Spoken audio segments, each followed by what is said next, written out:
Hello বন্ধুরা, দেখো আমি এখানে চিংড়ি মাছ কেটে নিয়েছি। চিংড়ি মাছ কিছুটা ভালো করে আমি সুন্দর করে খোলাগুলো ছাড়িয়ে নিয়েছি। আর দেখো আমি এখানে সর্ষে নিয়েছি 1 চামচ আর একটু বেশি, আর 3টে লঙ্কা নিয়েছি।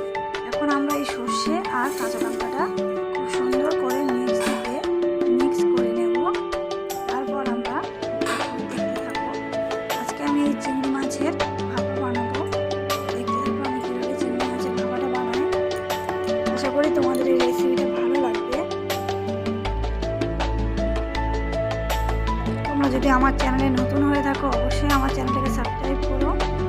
দেখো বন্ধুরা, আমরা একটু অল্প করে জল দিয়ে দেবো, দিয়ে সর্ষেটা একটু ভিজে যাবে, নরম হয়ে যাবে। তারপর আমরা সর্ষে আর লঙ্কাটা খুব ভালো করে বেটে নেব।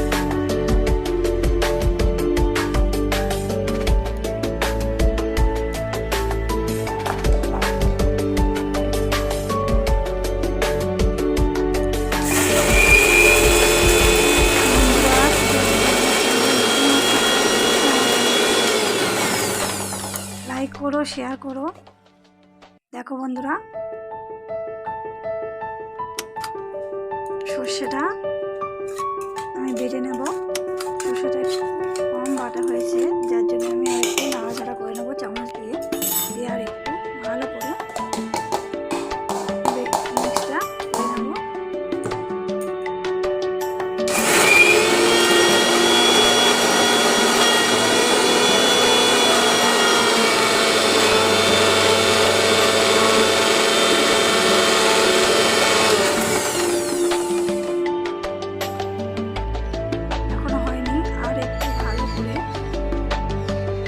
মিক্স করে নিতে হবে লঙ্কাটা, সর্ষেটা। তারপর আমরা সেটা চিংড়ি মাছের মধ্যে দেখো বন্ধুরা হয়ে গেছে খুব ভালো মতো পেস্ট করে। এবার আমরা এটা চিংড়ি মাছের মধ্যে দিয়ে দেবো। এই লঙ্কা আর সর্ষে বাটা আমরা চিংড়ি মাছের মধ্যে দিয়ে দেবো।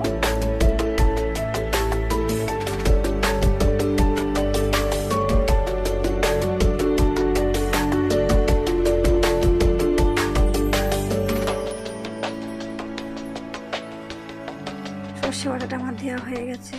এবার আমরা একটু পরিমাণ মতো লবণ দিয়ে দেব। লবণ দিয়ে দিয়েছি আমি। এবার একটু হলুদ দিয়ে দেব। লবণ ও হলুদ, লঙ্কা আর সর্ষেটা। এরপর একটু আমি সর্ষের তেল দিই।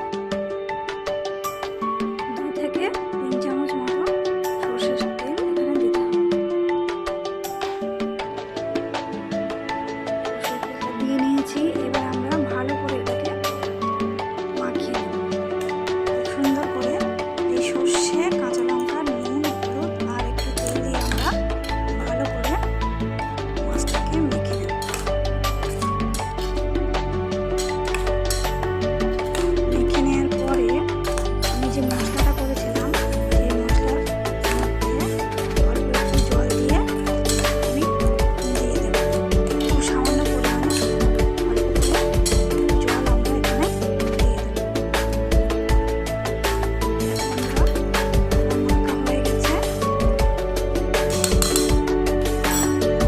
এবার এই যে মশলাটা আছে অল্প অল্প, এর ভিতরে আমরা একটু জল দিয়ে দেবো, দিয়ে মশলাটা ভালো করে ধুয়ে নেব। নিয়ে আমরা সেই অল্প জলটা টিফিন কৌটোর মধ্যে দিয়ে দেবো। এটা একটা টিফিন কৌটোর মধ্যেই বানাতে হবে, তাহলে ভালো হবে।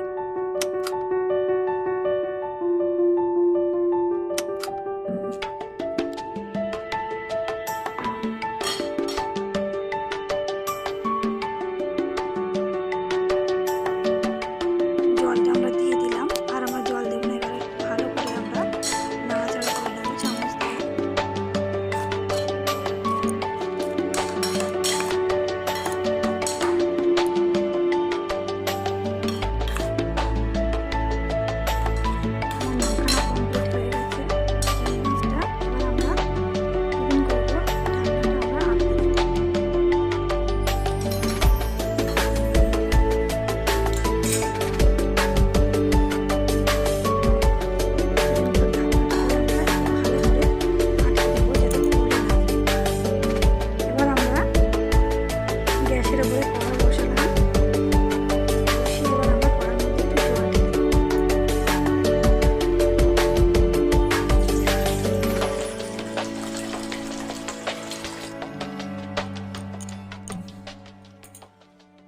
জল ঢেলে দিয়েছি। এবার আমি টিফিন কৌটোটা এই জলের মধ্যে বসিয়ে দেব,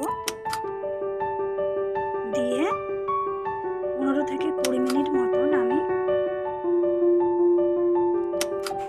একটু সেদ্ধ